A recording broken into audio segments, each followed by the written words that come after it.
had less time than usual for your halftime speech. What did you say that woke them up, or what did somebody say that woke them up? Yeah, I mean, it was really the talk at halftime was just stay with it. Like I think they had made 13 threes in the first half. Yeah, and I didn't feel like we were playing, terribly bad defense. It just they were.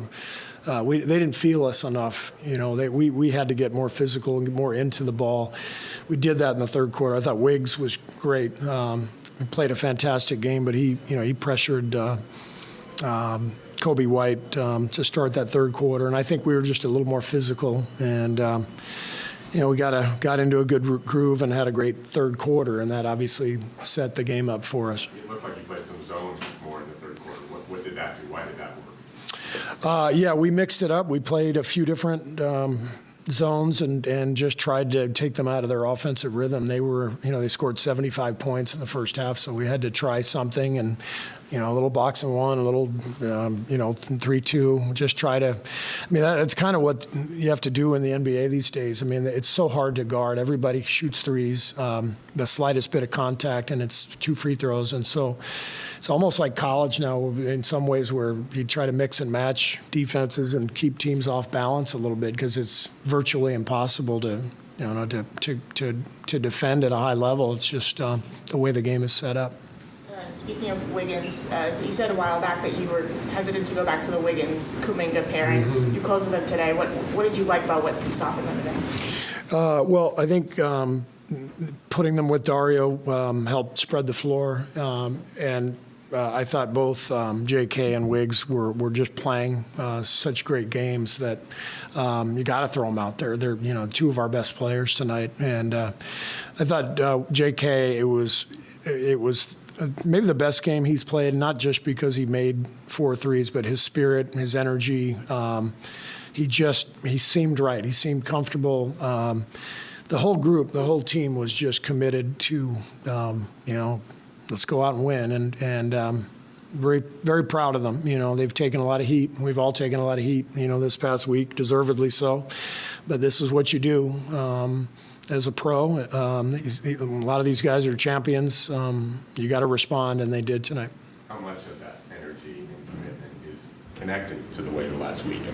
From the fourth quarter at Denver through the Pistons game and the last 2 games, it's been about as bad a stretch as you've had all year. It was the worst stretch. These last 3 games, the Detroit game, we didn't play well either. But I think we got off track. Emotionally, spiritually, the last couple games. Our fans could feel it. We got booed for the first time since I've been here in 10 years. And as I said, both nights we deserved it because our energy and our competitive spirit was not there. And we found that again tonight. What did you think of what Klay did?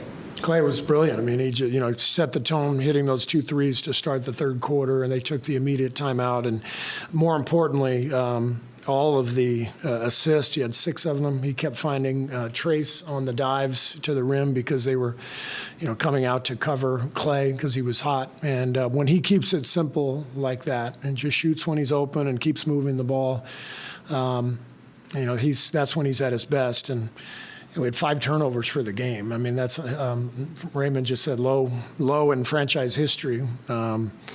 Kind of crazy, 39 assists, 5 turnovers, and it's still a game down the stretch. But like I said, this is the NBA. Everybody's scoring. If one team, you saw it last night, one team makes threes, the other team doesn't, somebody loses by 50. Both teams make everything. It's 140 to 131 like tonight. It's a different league, and we're all adapting to that. Jerry Krause's name got booed at halftime during the ceremonies. Just what was your reaction? I didn't hear it. I was in the locker room, but somebody just told me about it, and it's shameful. It's absolutely shameful. I cannot believe. I'm devastated for Thelma and for the Krause family. What can we possibly be thinking? I cannot believe that the fans. And you have to understand, when you hear boos, it's not all of them, right? So the fans who booed, they know who they are, and that's to me, it's absolutely shameful, and I'm devastated by that because it's just what are we doing? You know, whether you know people liked Jerry or not, whether they disagreed with the decision to move on from whatever the. I mean, we're here to celebrate that team. Jerry did an amazing job building that team. Tonight and last night was all about the joy and the love that team shared with the city. And I'm so disappointed in the fans. And I want to be specific because there were lots of fans, I'm sure, who did not boo. But those who booed, they should be ashamed. Just what do you think of the halftime ceremony and the Ring of Honor? I was only out there for the last few minutes because I was in the locker room with my team, and so I just the whole couple of days. It was special to be with the whole group, to see everybody, family members, kids, seeing kids all grown up. That was a long time ago, but it was a really special era, and I'm lucky to be a part of it and lucky to have played in Chicago. This is an amazing city and a great place to play, and I'm thrilled to have been honored with the group, these last couple of days. Steve, the other day you said it was sort of an unfair burden on Steph. Yeah. The way things have been going, and he had struggled, obviously shooting for a few games, again in the first half. Yeah. And then abruptly sort of comes to life. Yeah. I'm curious if you can sort of speak to the burden he feels when the team's struggling, and how does he turn that around as quickly as he did? Yeah, I mean, I think one of Steph's superpowers is in the middle of an off night.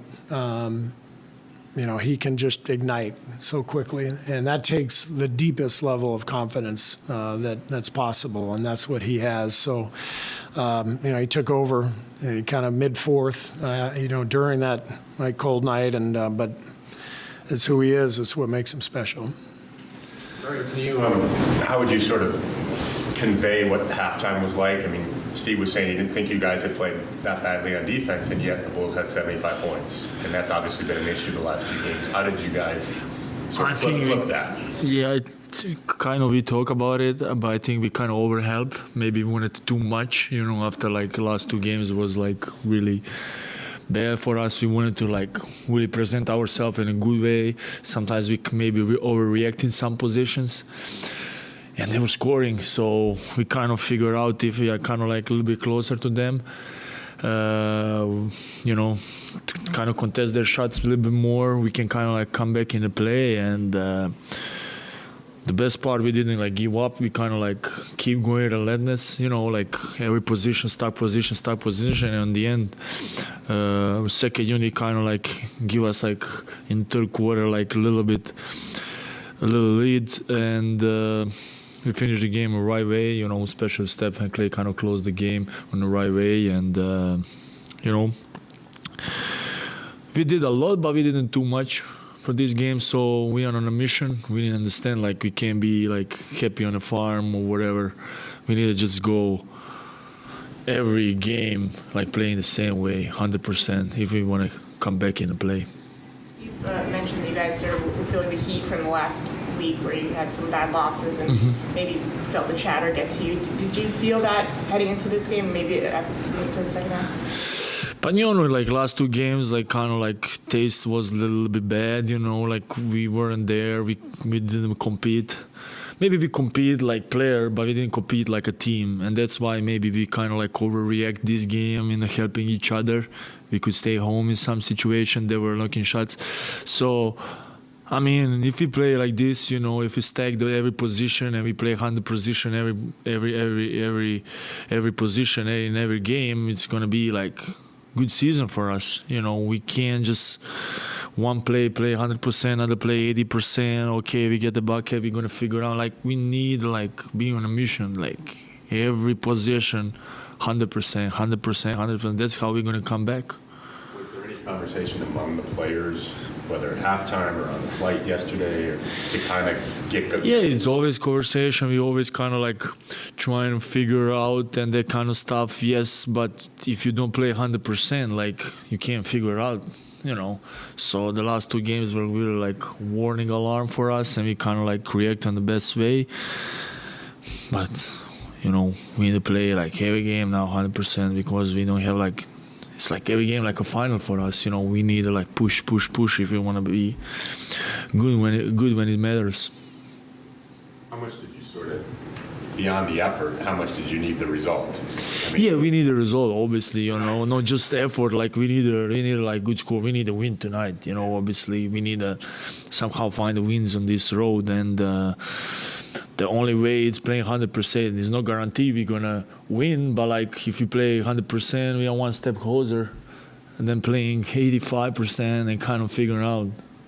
I guess what I'm asking is, did it feel like you need, for mid-January, did it feel like a more important, more urgent game than usual? Yes, of course, because in the situation we are, like, we didn't expect that, when we started the season, we kind of had like good team, long bench, all guys can play, and we didn't expect we're going to be in this position. Obviously some injuries happened, we couldn't get like real rhythm, but we need kind of focus. We are on a mission right now. It's not like we could get like caught and sleeping.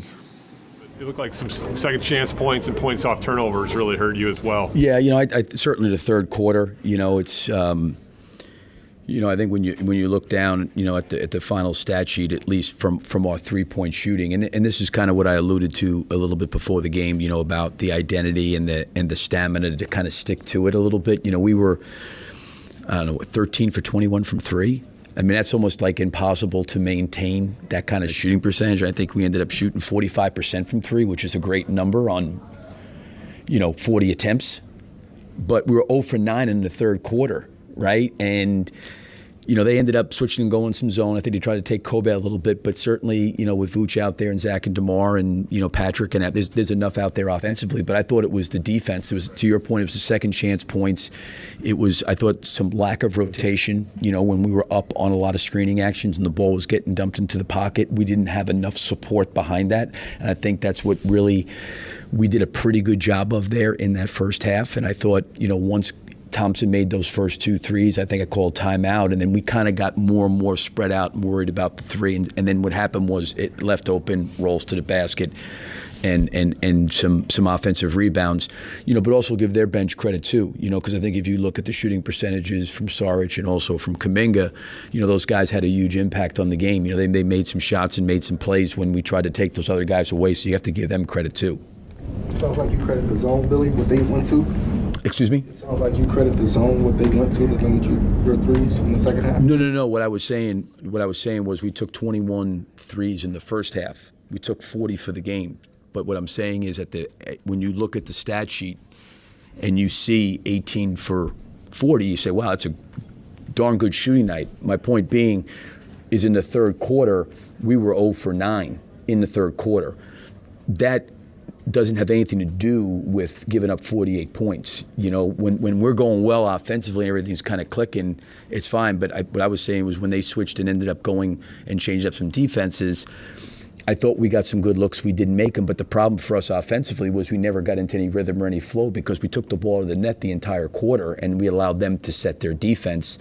And even when we did generate some score, DeMar generated some baskets for us, but I just didn't think defensively we got enough stops like we did in that first half, which enabled us to get out in transition. Good turn 2 teams over. You weren't able to do that. No, and I think the offensive rebounding with Casey alluded to, and we didn't turn them over, and we were a little bit high in the first half with our turnovers. 12's not bad. But I thought the second chance points, hurt us, the offensive rebounding, and there was a couple really, I thought, key possessions, in the game that kind of hurt us, where I think we maybe got it down to 6 or 4, and we got them late in the clock, and Wiggins made that floater along the baseline. I think that gave him a little bit of breathing room. Coming out of timeout, Thompson made a 3. There was some big shots that they made. Kuminga made a, one that kind of broke momentum there a little bit. But I thought that defensively as a whole, the rebounding, the defense there in that third quarter, then in the fourth, we played small. We started switching, had Vooch on him. We tried to hit Curry to get the ball out of his hands. So, we threw a lot of things at him, but I still think defensively with what we've done, the last 10 games, we've been a team that's really done, I think, a pretty good job of paint protection, and I just don't know if we protected the paint all that well tonight. Billy, what do you think made them so effective at just setting up either favorable mismatches that they seem to get late third, early fourth, and then also just Steph Curry being wide open at times to shoot? Well, some of that was, on offensive rebounds and also added some traps and stuff, late in the game trying to get the ball in his hands. He's not going to stop moving. It really was. I mean, they came flying off. I mean, and they just shoot the ball, and,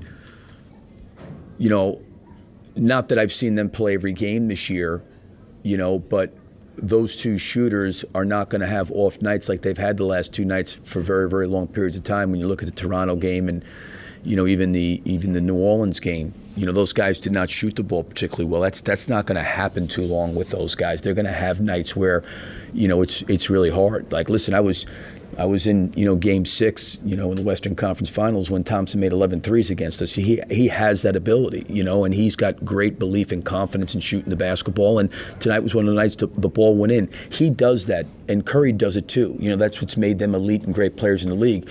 But like I said earlier, I thought their bench also contributed, quite a bit as well, to it.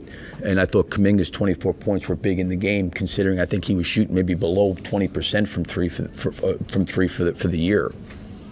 Billy, how tough is it to have a game like this that ended with that third quarter you talked about, and then get on a plane and start a road trip and try to bounce back? Yeah, I mean, I think it's going to be a lot. I think our guys threw a lot in it. It was an up and down game. There was a lot of physicality in the game, but sometimes they're going on a back-to-back too. They got to go up the road and go play Milwaukee. Obviously our travel's a little bit different, but it's kind of the schedule of the NBA. I always say, there's times where the schedule maybe favors you a little bit, and other times it doesn't. But it is what it is, and we'll have to regroup and be ready to go back up there and play, against San Antonio. And obviously it'll be another game that'll be fast-paced and it'll be physical, and we'll have to do a lot of things really well in that game with the things that they do. Thanks, Coach. Okay, thank you.